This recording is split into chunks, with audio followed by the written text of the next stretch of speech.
Well, look,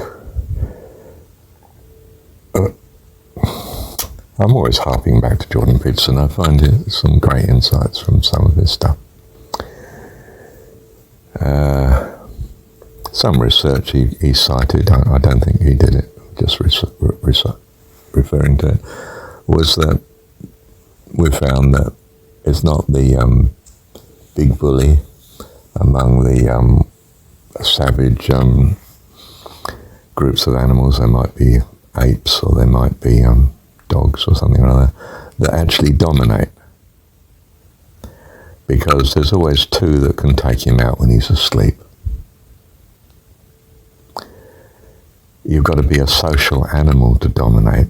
You've got to have some sort of bonding between you and a group that makes you safe to dominate. In other words, there's always a plurality at the top.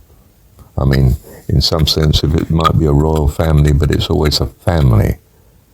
If it's a single isolated man like Hitler, not too isolated, but he had his was it people like Goering and so on that he could count on, presumably, or Stalin. He had his immediate cronies right close to him that he could rely on. Now, he was probably using fear, almost certainly, even to control them. But that's dangerous. 2 or 3 of them can get together and take you out. And you've got to have so much fear that they daren't even suggest it to each other, for fear of you finding out and then being wiped out immediately. So the Machiavellian thing is a bit dodgy when it comes to it. You've got to be a plurality to be safe at the top. It's very hard not to be at the top without safe friends. And of course you're the last person on earth to be trusted. In what sort of friendship do you have? Do you see it's an extremely unstable system?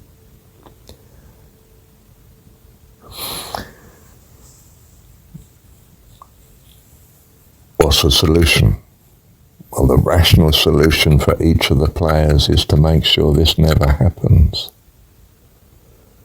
That you always have a plurality that's valid at the top. So you have a party, for instance, that rules, a family that rules, and you do your absolute utmost to have loyalty within the family.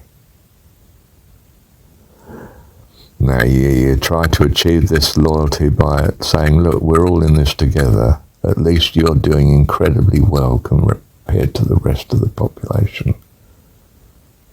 So settle for that, because if you get too greedy and want it all, you will not survive. You won't survive long. You could say Stalin survived quite a long time. Even Hitler lasted a few years. It's not terribly safe though, is it? It's not that these guys were paranoid. Not really.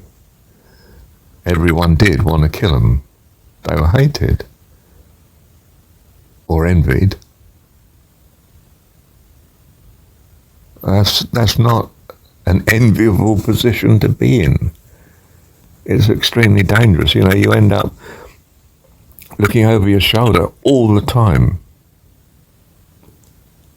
constantly having to cull everything that's near you in case it gets strong enough to take you out, to compete with you. It's a nightmare. It's hell. And that's what this world is about.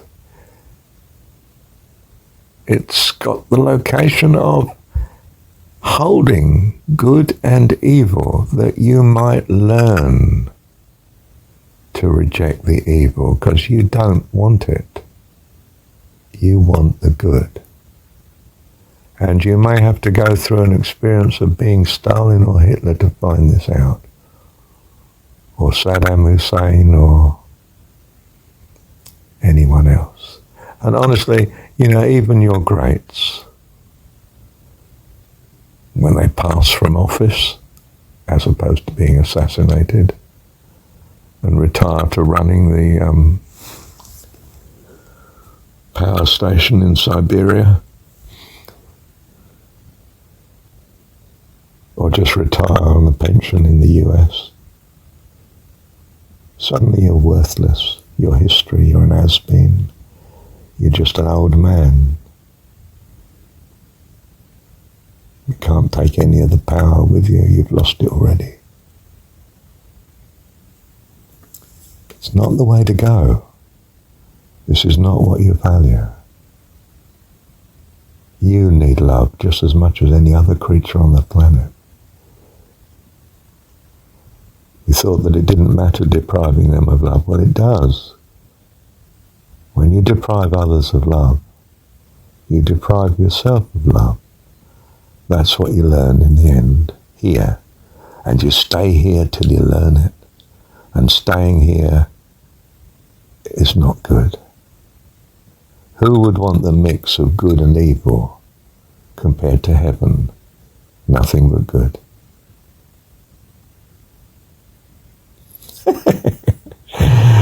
It's not rocket science, is it? It's pretty obvious, really. But it takes a long time for the obvious to sink in with some kids. They find out the hard way. Bless you. Thank you, Dad.